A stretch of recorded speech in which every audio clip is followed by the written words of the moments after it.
Good afternoon everyone. API education के आज के लेक्चर में आपका स्वागत है। आज हम देखेंगे पाइथन में डेटा टाइप्स कौन कौन से होते हैं, डायनेमिक टाइपिंग को थोड़ा अच्छे से समझेंगे एंड वेरिएबल्स और डेटा टाइप्स को साथ में यूज़ करना सीखेंगे।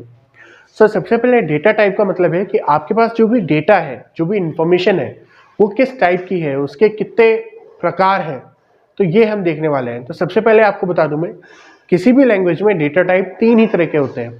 सबसे पहले होता है फंडामेंटल डेटा टाइप्स, दूसरा होता है यूजर डिफाइंड डेटा टाइप्स और तीसरा होता है डिराइव्ड डेटा टाइप्स। ठीक है, कौन कौन से होते हैं? एक हो गया आपका फंडामेंटल। अब फंडामेंटल में कौन कौन से होते हैं? फंडामेंटल के अंदर आपके होते हैं इंटीजर। इंटीजर कौन कौन से होते हैं? नंबर्स, जैसे कि -1, -2, 0, 1, 2 एक्सेट्रा, ये सारे आपके इंटीजर्स हैं। ये इंटीजर वैल्यूज हैं। इनके बाद में आपके दूसरा आता है फ्लोट, यानी कि डेसिमल पॉइंट या फ्लोटिंग पॉइंट वाली वैल्यू। इसमें आ जाता है आपके 3.14, 0.2, -3.8 एक्सेट्रा। जितनी भी डेसिमल पॉइंट वाली या फ्रैक्शनल पॉइंट वाली वैल्यूज हैं, वो आपकी फ्लोटिंग वैल्यूज होती हैं।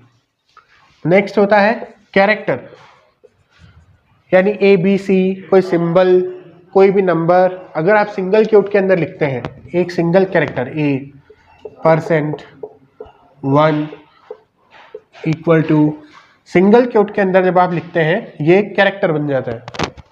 ठीक है, तो ये कोई भी character as a plain text, ये कोई नंबर नहीं है। ये जो 1 यहाँ पे लिखा है, this is not a number, ये एक कैरेक्टर है। और इसके अलावा चौथा होता है आपके पास बूलियन या बूल यानी ट्रू और फॉल्स। तो पाइथन में आपके लिए होता है दो कीवर्ड, एक तो ट्रू और एक फॉल्स। ट्रू इज बेसिकली कोई भी वैल्यू जो कि 0 से बड़ी है एंड फॉल्स इज 0। ओके, सो इस तरीके से हमारे फंडामेंटल डेटा टाइप्स होते हैं।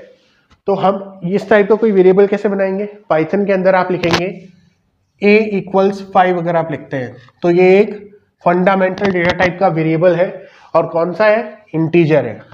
तो आपको यहाँ इंट वगैरह लिखने की जरूरत नहीं है। क्यों? क्योंकि पाइथन डेटा टाइप को खुद समझ लेता है कि कौन सा डेटा टाइप है। So you don't need int, float keywords. यहाँ पे आप सीधा a = 5 लिखें, पाइथन समझ जाएगा कि एक इंटीजर है। इसी को हम डायनेमिक टाइपिंग कहते हैं।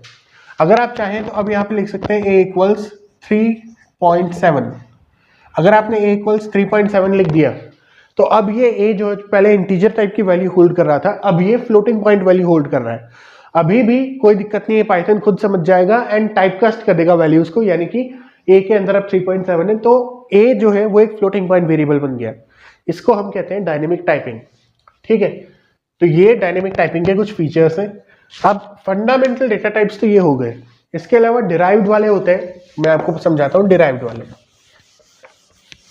डिराइव्ड कौन से होते हैं? डिराइव्ड डेटा टाइप्स वो डेटा टाइप्स होते हैं जो फंडामेंटल से निकल करके आए हैं। इसका मतलब अगर आप डिराइव्ड डेटा टाइप्स देखें तो आपके जो एरेज होते हैं, स्ट्रिंग्स होते हैं, ये डिराइव्ड है। फॉर एग्जांपल, मैंने एक फंडामेंटल डेटा टाइप लिया इंटीजर, ठीक है, और ये कौन सा इंटीजर है? 1। मैंने एक और इंटीजर लिया 2, ये दोनों फंडामेंटल है। अगर मैं इन दोनों का एक कलेक्शन बना दूं तो ये एक एरे हो गया, एक लिस्ट हो गई, और इसे हम कहते हैं डिराइव्ड डेटा टाइप। यानी एक collection of fundamental data type से जो बनता है वो डिराइव्ड होता है। तो हमारे पास पाइथन में कौन कौन से हैं? ये तो हो गई एक लिस्ट। इसको मैं ऐसे डिफाइन कर सकता हूँ, L = स्क्वायर ब्रैकेट और फिर अंदर 1, 2।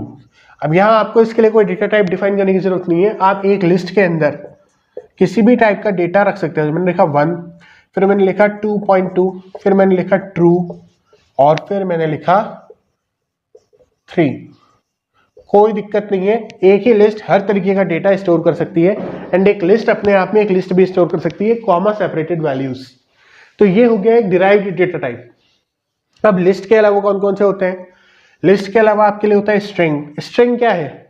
एक कलेक्शन ऑफ कैरेक्टर्स। जैसे लिस्ट एक कलेक्शन ऑफ एंटिटीज है, स्ट्रिंग स्पेसिफिकली कैरेक्टर्स का कलेक्शन होता है। यानी कि आपने लिए एक ST, उसको आपने डबल क्वोट लगा के ABC लिख दिया, तो यहाँ पे एक कैरेक्टर, दूसरा कैरेक्टर, तीसरा कैरेक्टर, 3 कैरेक्टर है, तो ये कैरेक्टर्स का एक कलेक्शन है, इसलिए ये एक स्ट्रिंग है। और ये भी एक तरह से एरे ही है, ठीक है, ये भी एरे है, ये भी एरे है। अब एरेज और उनकी इंडेक्सिंग अपन बाद में देखेंगे। अब स्ट्रिंग, लिस्ट और क्या होता है आपके लिए, टपल होता है। तो आपने टी इक्वल्स बना दिया टपल, ठीक है। तो ये आपके डिराइव्ड डेटा टाइप्स हैं। एक होता है डिक्शनरी, आपने कर्ली ब्रेसेस से डिक्शनरी बना दिया। एक आपके लिए होता है सेट, ये भी कर्ली ब्रेसेस से बनता है। अब इनका डिफरेंस मैं आपको सब्सिक्वेंटली बताता रहूंगा। तो इस तरीके से आपके कौन कौन से हो गए, लिस्ट हो गया, ये स्ट्रिंग हो गया, टपल हो गया, डिक्शनरी हो गया, सेट हो गया। ये सारे आपके डिराइव्ड डेटा टाइप्स हैं जो एक कलेक्शन बनाते हैं फंडामेंटल डेटा टाइप्स का। और जो आपके यूजर डिफाइंड डेटा टाइप्स होते हैं उसमें अगर आप एक कस्टमाइज्ड डेटा टाइप खुद का बनाना चाहो तो वो आप बना सकते हो स्ट्रक्चर और क्लासेस की मदद से। पाइथन में स्ट्रक्चर नहीं होता, क्लासेस होती हैं। सो पाइथन में क्लासेस एंड ऑब्जेक्ट्स का कॉन्सेप्ट जब आएगा आगे चल के, उसमें आप यूजर डिफाइंड डेटा टाइप भी जानेंगे कैसा होता है। तो मेनली ये 3 तरह के होते हैं। यूजर डिफाइंड वाला जो होता है उसमें आ जाता है यूजर डिफाइंड, इसके अंदर आ जाता है class and object. Classes and objects का कॉन्सेप्ट जो है वो यूजर डिफाइंड डेटा टाइप्स में आता है। अब कैसे करना है वो हम आपको आगे आने वाले वीडियोस में बताएंगे।